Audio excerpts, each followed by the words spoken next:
Hello, my name's Lesley Jay. I'm the new Finance Director. I joined here back in end of March, so just before lockdown, which was a really interesting time to join. So I thought now that things have calmed down a little bit, it'll be a really good time to introduce myself to everybody and talk about the experiences that have got me to right from my childhood to my job here today.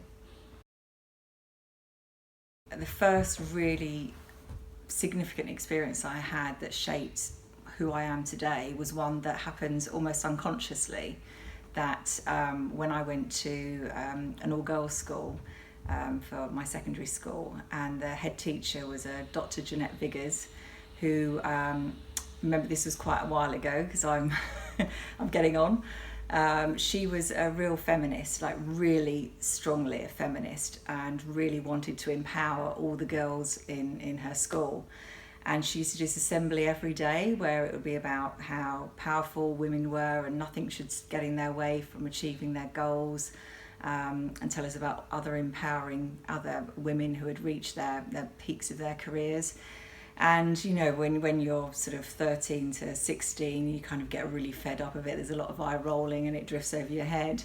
But a lot of it actually sunk in, and I didn't realise how much until I found myself in environments later on in my career, particularly in banking, working in London, where I was the only girl, or I was a girl in a very male-dominated environment. And I felt that what she had given me gave me the steel within me to think, okay, I have a right to be here, I have a right to be heard, and almost make a double effort to make sure that I was visible, and not just the girl in the room. So she really empowered me in a way that I didn't even realise at the time. When I worked for one of the major investment banks, one of my tasks was to attend a meeting on some possible outsourcing that they were going to do. And that quickly led to me going out to India for pretty much a year to set up an office over there. And I'd never been to India before. What I really didn't expect happened to me was the impact of seeing how you could affect people's lives when you hired them. And how that you weren't just impacting that one person's life, you were also impacting their direct family and their broader family, because that was the culture. And just to see those people blossom was one of the most rewarding experiences I had as a mentor, particularly when you recognise in someone qualities which you had when you started, and you realise, actually, I've had a lot of really good mentors in my career and I want to give that back. It feels like a continuous cycle that you need to do that because you've been so lucky, and if you can offer that to someone, it's really, really important.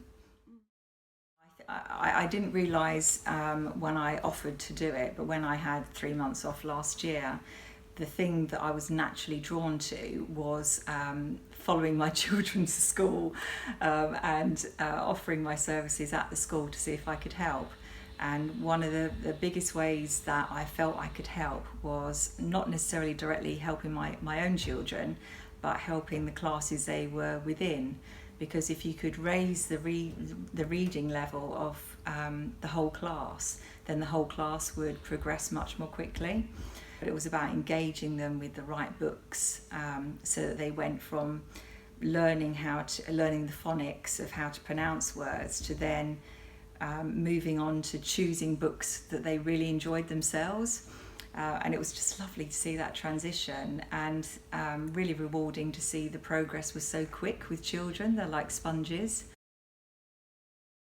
I'd been working up in London for years. I've been having great time with my friends, obviously dependent free, and I'd been to India, which was a great experience. And I came back, and my sister, I remember I was flying back from Mumbai when my sister went into labour with her twins, and obviously I was straight on the phone, and she'd had these two twins, Alex and Imogen, and you know, I went to see them, and they're amazing, absolutely amazing. And I remember thinking, this is what I want. You know, I've had a fantastic life up to now.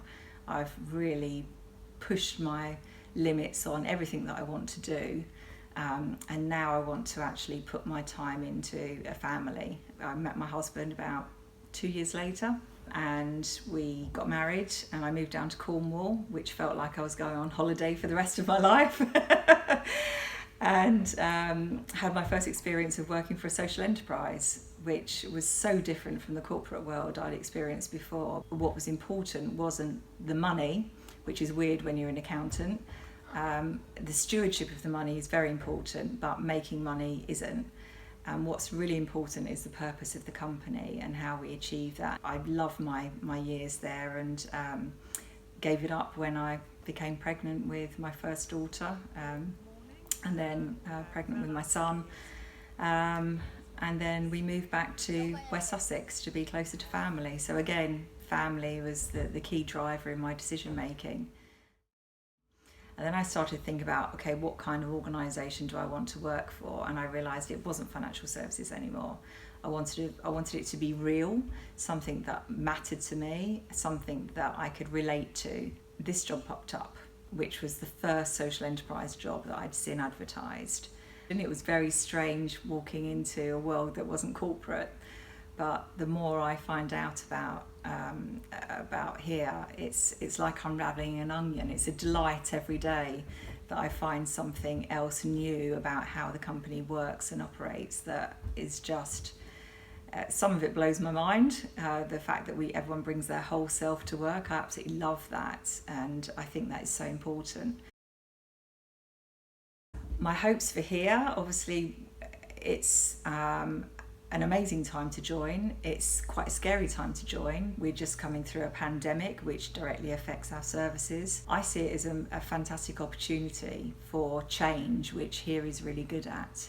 And I think we have a lot to offer the healthcare system. And what I hope I can bring to it is my experience of commercialism, and make sure we don't go down that route too far, but also have that knowledge in the background of how we might operate things even more efficiently than we're doing already. I hope I can continue this work-life balance. So I feel like I've found my home really here.